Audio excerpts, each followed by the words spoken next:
address read by a spokesman, Iraq's President Saddam Hussein tonight acknowledged the country is enduring shortages of milk and medicine, blaming what he called the unjust blockade by the West. The speech was accompanied by an elaborate video aimed at portraying the government's deep commitment to the problems of children. The same country continues its policy of holding foreign adults as hostages, including at least 69 Americans the U.S. says need to go home for medical reasons. Lloyd Graham, staying in U.S. diplomatic quarters, has had heart bypass surgery. His U.S. doctors have appealed for his release. On the night Saddam was trumpeting his love for children, Lloyd Graham had a message for him. The subject was children. My middle daughter is expecting my first grandbaby here in the very near future, and I sure would like to be at home to see it born. Under Iraq's well-organized hostage exploitation system, so-called foreign guests pass through this hotel as they're shuttled between strategic military sites. Those with medical problems are held in the same hotel. Tony Wilbraham has lung cancer. His doctors in Britain and Iraqi doctors who have examined him here all say he should be sent home for treatment. Their description is long-term prognosis is not good. So far, Iraq has not been moved by the medical evidence. Wilbraham's wife, Maureen, has insisted on staying here to wait it out. Mostly, he longs to be reunited with his two daughters and his grandchildren. He had this message for them. Yeah, hanging kids. They've been doing tremendous work, keeping public opinion going for us. Maureen's brother's been magic. Bless them all. Keep it up, kids. See you soon. Sorry. Eric Engberg, CBS News, Baghdad. Next, on Saddam Hussein. His monuments and portraits are everywhere, but where is he?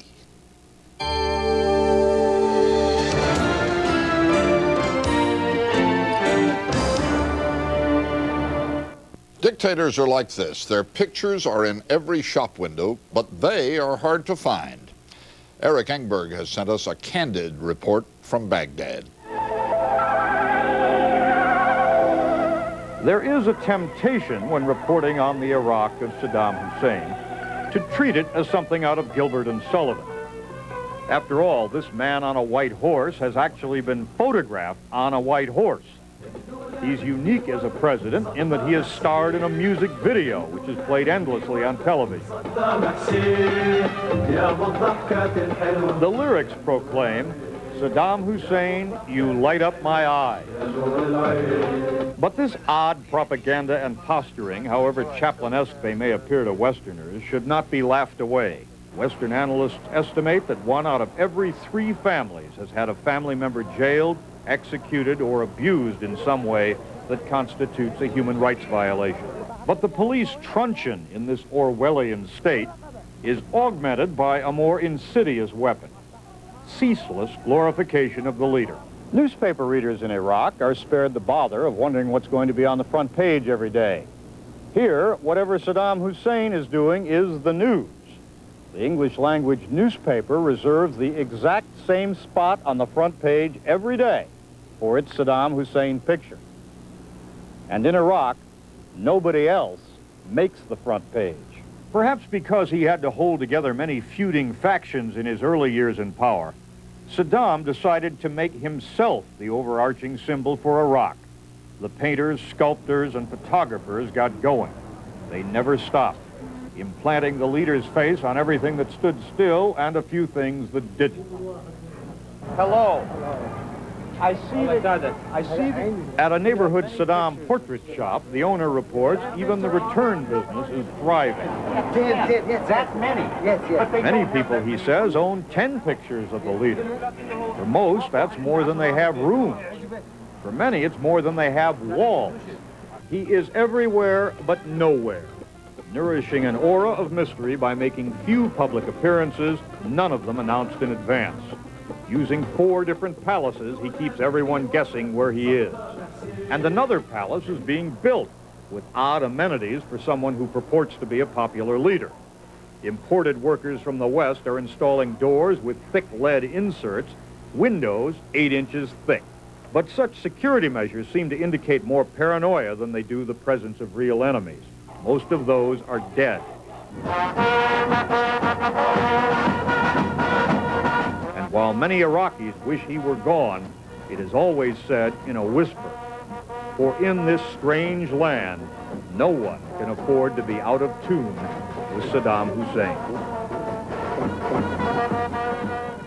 Said today that his government is growing more concerned about the likelihood of war. He said Iraq seeks to avoid bloodshed, wants a negotiated settlement, and wants to establish good relations with the U.S. Eric Engberg in Baghdad has more on the Iraqi response. Iraq's information minister denying charges American hostages are becoming sick from bad treatment in captivity promised today to begin allowing some of the hostages to deliver television messages to their families. At a hastily called news conference, Latif Jassim said the messages from the Americans Iraq calls guests would be given to American networks as early as tomorrow. I say the guests live better than you.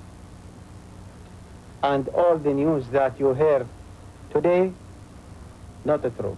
Most of the 108 captive Americans have not been seen by any U.S. official since they were sent to strategic military and industrial sites to serve as so-called human shields. The decision to stage hostage TV shows, an idea the Iraqis had been saving for maximum publicity value at Christmas time, was a clear sign that Secretary of State Baker touched a nerve here when he charged 2 days ago that some hostages were forced to sleep on vermin-infested concrete floors and endure other abuses. He lies, and he lies, and he lies. And I am sure. Jassim also said that Iraq's president, Saddam Hussein, is so concerned about the Americans that he's ordered that in the event of a U.S. airstrike, Americans will be allowed into the shelters ahead of any Iraqi citizens. The minister's statement was timed to coincide with similar claims from Iraq's ambassador to Washington. Well, we are taking care of them, some of them not as luxuriously as others, I admit that, but certainly we are taking care of them. There are mounting concerns among Iraqi officials that allegations of hostage abuse will provide an issue that the Bush administration can use as a reason for going to war. Despite those concerns, the Iraqis are standing by their decision not to permit journalists or humanitarian agencies to go to the places where the human shields are being held and report on their treatment. Eric Engberg, CBS News, Baghdad. New question. Iraq invites families of hostages for holiday visits. President Bush calls it a cruel ploy. And a genetic discovery that will save lives. This is the CBS Evening News. Dan Rather reporting. Good evening. The Iraqi government today promised to release a few more American hostages and issued an invitation for American families to come for Thanksgiving and Christmas visits with their relatives being held as human shields. President Bush called that another ploy by Saddam Hussein and accused him of, quote, brutal toying with the emotions of families. The president, campaigning for Republicans, stepped up his rhetoric again today, at one point saying Saddam is worse than Hitler. Eric Engberg in Baghdad begins our report. After a flurry of high-level meetings called by President Saddam Hussein, Iraq's information minister unexpectedly announced that 4 sick or elderly Americans will be allowed to leave the country. Let them leave Iraq as soon as possible. The government continued to insist that the Americans who remain in captivity are well treated, enjoying, the minister said, the good fellowship of Iraqi troops. But tonight's television newscast did not provide the promised pictures of Americans talking about their lives in captivity. No reason was given. A U.S. diplomat in Baghdad today provided fresh evidence to support American claims that some of the hostages are being held in prison-like conditions. In 2 letters carried out of Iraq by freed French hostages, unidentified Americans tell of food so bad one hostage has lost 35 pounds. Of being locked in rooms with windows barred, of being denied mail from home or the use of the telephone. One of the hostages, forced to make repeated moves in the middle of the night, says plaintively, "I have been in the Iraqi gulag." Anything else to add, please? Now, Iraq has offered to let family members of Western hostages visit them at Christmas, an offer some relatives quickly embraced. If my son is still in Iraq at Christmas, I shall take every opportunity to go to see him. And as this sad tale unfolds, it may well be that I shall go before then. Having forcibly detained the hostages, then separated them from their families for months, Iraq's leaders still remain convinced that they can win some measure of world goodwill by staging televised reunions at Christmas time. Eric Engberg, CBS News, Baghdad. Mr. Bush's charge that it is brutalizing American citizens. The Iraqis showed videotaped interviews with a small number of hostages who said they were not being starved or mistreated. Eric Engberg reports. It was Iraq's answer to U.S. charges that some of the more than 100 Americans held at military and industrial targets are being mistreated. And it was an all-Iraqi show. Journalists from outside were not permitted to see the hostages. The handout tape showed about a dozen men at the same unidentified site, playing volleyball or ping pong in quarters that included a kitchenette and a TV. Iraqi-supplied cheerful background music jarred with the poignant messages of isolation. And Sean, I'm sorry I've missed your birthday. All six who spoke said there had been no physical abuse. Tell him I'm doing fine. My health is good. My treatment has been okay. No problems here.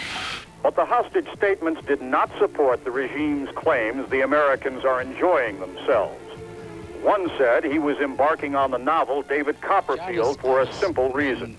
Well, we have very few English books around. I've just started that book. Everyone else has read that. Yes. This is the only book that we have that I haven't read. I see. And everyone else has already had a go, so this is my turn now. The food, they said, was usually the same, chicken and rice.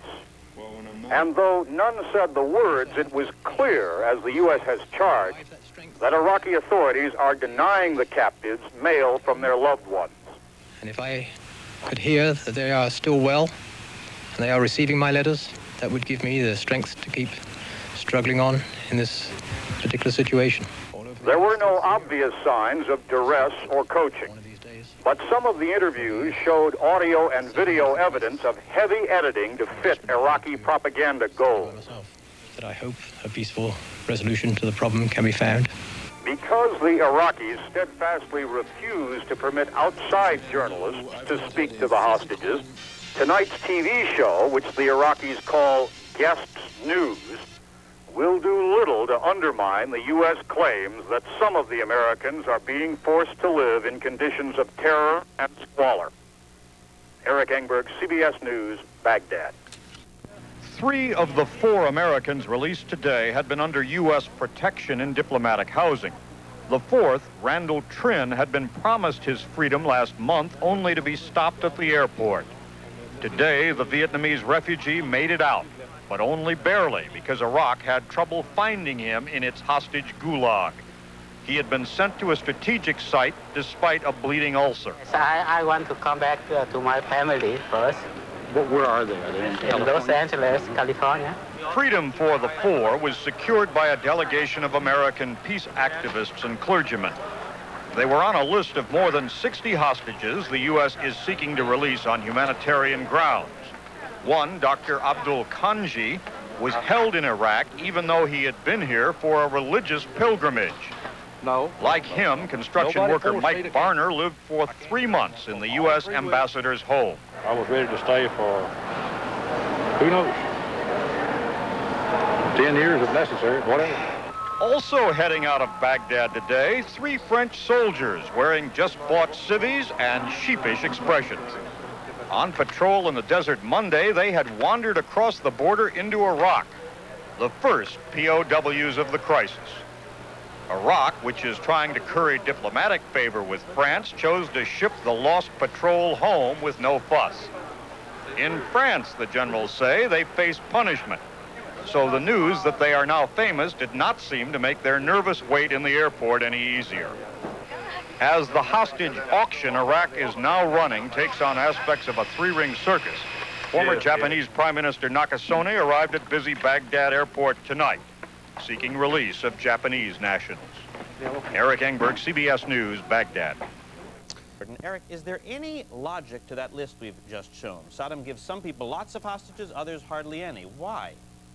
Well, in part, Robert, it has to do not just with the people who come to see him, but with the message that they carry and with the country that they represent. As you have pointed out, at times, Baghdad has appeared to be almost a swinging door for not only hostages, but what one diplomat calls political has-beens. Coming through the Baghdad airport, holding their meetings with Saddam and other officials of the Iraqi regime, then holding news conferences and announcing that they're going home with X numbers of hostages. However, U.S. diplomats believe that what the regime of Saddam Hussein is working toward is releasing most of the foreigners who are not Americans and citizens of the United Kingdom, and that ultimately we are headed towards a crisis in which the bulk of the hostages being held at the strategic sites around the country will be Americans and residents of Great Britain. There will also be a few Canadians because the Canadian government has adopted a very hard-line stance. They've refused so far to send any representatives to see Saddam Hussein. Is there any sense that there's an economic burden that Saddam Hussein is trying to get off his back? It must be expensive to maintain all these people. It is expensive to keep these hostages in Baghdad because many of them are staying in a hotel there. Nobody can be quite sure how expensive it is to maintain them at the strategic sites because, of course, nobody knows exactly what those are or where they are around the country. But I don't think the view of Western diplomats in Baghdad is that it's the cost factor. It is more the idea that the Iraqi government is trying to look both reasonable and it is trying to look like a government that is not totally isolated from world opinion. Saddam Hussein wants to look like a man who can meet with the Willy Brandts, who can meet with visiting dignitaries on an equal basis, is not some kind of an outlaw, but is in fact something of a world statesman who is trying to bring peace to this crisis. In other news today, I should mention, Saddam Hussein seemed to have fired his army chief of staff. I'm wondering what you know about that and why he did it. Well, as always with Iraq, you know, it is a very secretive government in which news of what has happened and analysis is always a little bit like reading ruins, ancient ruins. The head of the army, Nasser al-Khazraji, has been ousted and replaced by Hussein Rashid. Now, Hussein Rashid is very loyal to Saddam Hussein. He's from his same town. He's apparently been part of the clique that runs the country for a very long time. Many Western military analysts believe that this may be a sign that solidarity within the armed forces has broken down on the question of whether or not the country can face the United States and Western forces, and that maybe the army, some elements within the army, have suggested to Saddam Hussein that he had better not fight the United States. It's dangerous to make those kinds of suggestions to Saddam Hussein. People who have challenged him before have ended up either out of the government or dead. So it indicates to me, at least, Robert, that on the day that President Bush markedly stepped up the U.S. commitment, there is some discontent in the military of Iraq. Well, thank you, Eric Engberg. In Amman, Leslie. A strategy from defense to offense. American commanders are now going into intensive planning for assault possibly on Iraq, not just Kuwait. CBS News correspondent Eric Engberg has just come out of Iraq with a look at what that assault could mean. Baghdad, where 1/3 of Iraq's people live, will be in the crosshairs should war break out. Even though it is far from the Kuwait front, U.S. commanders are expected to use their air power to hit Saddam Hussein where he lives. In the view of Western military analysts on the ground in Baghdad and elsewhere in the Middle East, the U.S. will first strike missiles aimed at Israel, then airfields and command centers. Iraq's air defense is considered weak, so the bombers will get through. But analysts see problems for the U.S. as well. Nailing Saddam himself is considered unlikely. He is said to live under a mountain of concrete. His palace, along with a TV station and key army bases, are in heavily populated areas. Planes attacking them will have to steer around the hotel where many Western hostages are held. Iraq has 1 million men under arms, but analysts say half of these are poorly trained reserves. Only 300,000 are thought to be top-notch troops. In Kuwait, they have built a desert Siegfried line using concrete, barbed wire, and ditches to discourage an attack mounted from Saudi Arabia. A head-on assault on Kuwait would be very costly in terms of equipment and in terms of manpower. Probably a better course of action for the US forces to remove Iraq from Kuwait is simply to isolate those forces until they run out of supplies, until they run out of ammunition. Analysts look for the U.S. to bomb the highways to Kuwait, then use ground troops to cut off the Iraqis. Western commanders taught to use mobility to avoid a high-casualty trench war will likely try to outflank the Iraqis to the west and probe for weak spots in the heavily built-up Saddam line. Iraq, through its many monuments and statements by Saddam, never stops reminding the West it fought an 8-year war against Iran. And even the most optimistic of Western analysts say there would be no way to fight this war without large-scale infantry battles that would cost many lives on both sides. Eric Engberg, CBS News, Amman. Clark ended his freelance peace mission to Baghdad today, saying Iraqi officials told him they would soon release another 4 American hostages. That will leave hundreds more captive to be played as pawns in Iraq's game of psychological warfare. Eric Engberg reports. Knowledgeable diplomats in Baghdad believe that even if Iraq releases all the hostages from other countries, it will still continue to hold Americans as bargaining chips. And they see signs that Saddam is following the decade-old Iran game plan. A Christmas show has now been set up, with families allowed to visit captive husbands and fathers at strategic sites, with full press coverage of the emotional reunion. They will do a certain party, and you can go and see the condition, and when you meet with them, you can also dance with them. Some hostages are being allowed calls home. Some are appearing on television because Iraq believes that giving the crisis a human face lessens chances of a U.S. attack. But U.S. officials argue the stories now filtering out of bad food and prison-like conditions will only anger Americans into demanding military action. The few Americans to be freed, like Don and Brenda Swanky, who arrived home in Los Angeles today, tell of not having enough food to eat. Swanky lost 35 pounds and required hospital treatment.